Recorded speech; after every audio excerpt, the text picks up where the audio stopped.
What are you doing? Timmy, go back to bed. But what are you doing? Nothing, now go back to sleep. I don't have to. Yes, you do. I'll tell Mom and Dad you're up.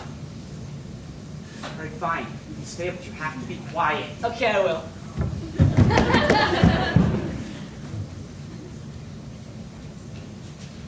Hey, what are we waiting? Oh, yeah, I know, but what are we waiting? I'm sorry. What are we waiting for? You have to be quiet or he won't come. Who? Tomorrow's President's Day. So?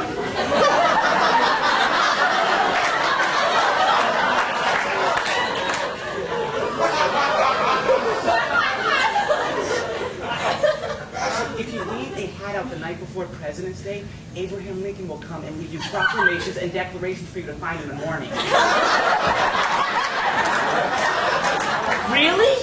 If only if you've been good. I've been good. But I'm sure he wrote a speech for you. But I didn't leave a hat out for him. Well, maybe he'll just leave yours and mine. Do you really think so? Yeah, you'll be okay, but you have to be quiet. Okay, I will. Hey, do you think we should leave him something to eat? Why would we do that? I don't know. He might be hungry from writing all those speeches. Maybe we should leave him a bowl of cherries. Cherries? That's George Washington. You don't know anything about Abraham Lincoln. Yes, I do. Abraham Lincoln was born on February 12, 1809 in a log cabin in Hardin County, Kentucky. He ran for senator in 1858 but lost to Stephen A. Douglas before becoming our nation's 16th president in 1861, serving until 1865. He was reelected that year, but on April 14, 1865, Lincoln was assassinated by John Wilkes Booth in Ford's Theater. During his tenure as president, he led our country through the Civil War, wrote the Emancipation Proclamation, and the Gettysburg Address. So? Hey, Brandon. You have to be quiet or he'll hear us. But why are we waiting for it? Because why?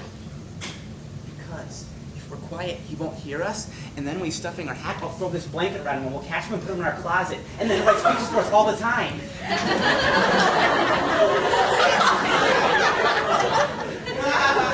But won't he get mad at us? He likes to write speeches. But what about all the other good little boys and girls? They won't get any speeches for President's Day.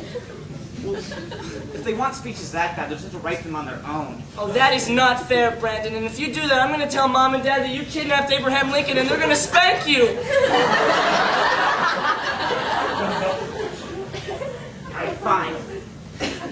We'll keep him in the closet, but we'll let him write speeches for the other good kids, too. There. You happy? Yeah, I guess so. Good, now be quiet. Hey, won't he know we're sitting here? Not if you're quiet. Brandon, Timmy, what are you two doing up? Nothing. We're waiting for Abraham Lincoln to come leave us speeches.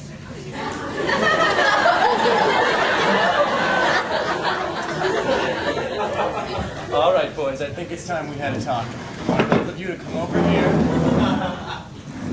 Sit on Daddy's lap, come on.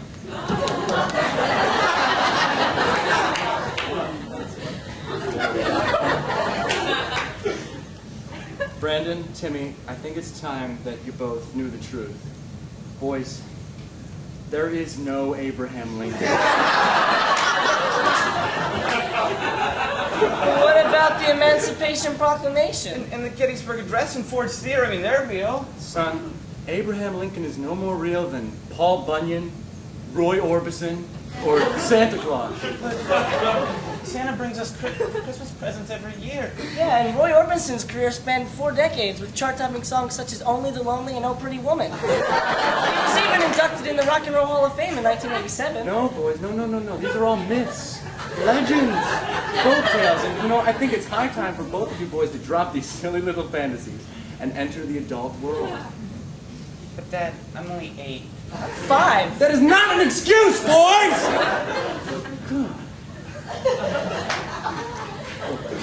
The point is that kids in foreign countries, half your age, are already earning a living full time. They're 2.5 years old. Well, the age isn't important, but the point being that they are making a wonderful full-time living manufacturing shoes and basketballs, and you two boys could be doing the same thing. I want you both to go to bed, and we'll hear no more of this Abraham Lincoln. In the morning, when we wake up after breakfast, we're going to look in the newspaper, find a couple of classifieds, and get you boys a couple of nice jobs. All right, Dad. Yeah, Dad. Good night, boys. Night, Dad. Daddy.